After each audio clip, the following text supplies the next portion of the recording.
अहले इस्लाम को अवामी न्यूज़ HD की जानिब से ईद उल अज़हा मुबारक हो।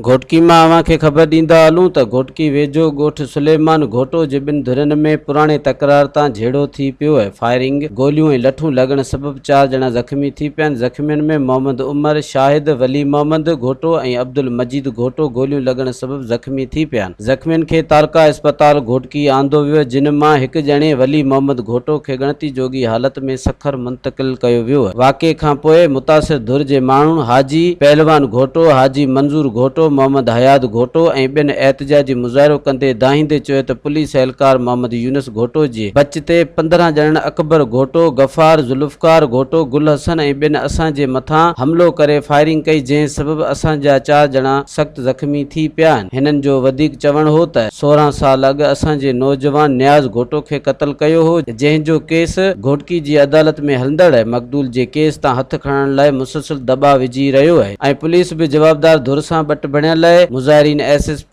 घोटकी DIG सखर ऐं वसवारनि खां मुतालबो कंदे घुर कई त जवाबदारनि खे गिरफ़्तार करे इंसाफ़ कयो वञे। अब 16 साल अॻु में मुंहिंजो भेणियो बि हुयो, सालो बि हुयो, उनखे मारे विया। मां फिरिया थी उन केस में, उहे चवंदा आहिनि केस तां हथु खणो।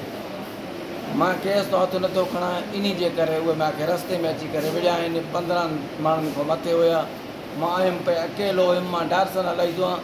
मां आयुमि पे घरों संभरियो बसि रस्ते ते जीअं आयुमि त सोटी पेरी आहियां, मोटरसाइकिल ते हथु न बीठुमि, सोटी आयुमि, किरी पियुमि। घणा ॼणा विढ़ण वारा, मां अकेलो ॼणो हुयुमि। पोइ वरी मुंहिंजो भाउ पुॻो, उन सां विड़िया। पर जेको पुॼंदो मतिलबु उन्हनि खे पोइ मशीना खणी आया। उहे उनजा कहिड़ा छा नाला आहिनि? उनजो शिर कराइण वारो मोहम्मद यूनुस जेको SP ऑफिस में वेठो आहे, ऐं मुख्य जवाबदार जेको आहे मोहम्मद यूसुफ, उहो 5 खून अॻ में करे चुको आहे। FIR जूं कापियूं बि उन जूं आहिनि। सभई जेके आहिनि शहर में घुमंदा आहियूं, उन्हनि जूं खूननि जूं कापियूं आहिनि। हे FIR जी कापी आहे, उन्हनि जे मथां जेको खून कयल आहे उन्हनि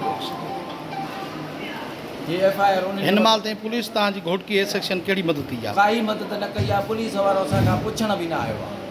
पहिरियों आया 2 ॼणा उते पुछी करे विया हलिया, बाक़ी कोई बि कोन, न का गिरफ़्तारी, न का ॻाल्हि, न को पंधु। हाणे तव्हां IG सिंध को कहिड़ो मुतालबो कंदो? उन खां मुतालबो असां इहो था कयूं त उन्हनि खे गिरफ़्तार कयो वञे, असां सां इंसाफ़ कयो वञे, असांखे तहफ़्फ़ुज़ फ़राहम कयो वञे। मज़ीद ख़बरनि ऐं तफ़सीलात लाइ विज़िट कयो असांजी वेबसाइट www.awamiNewsHD.com ऐं ॾिसंदा रहो अवामी न्यूज़ HD।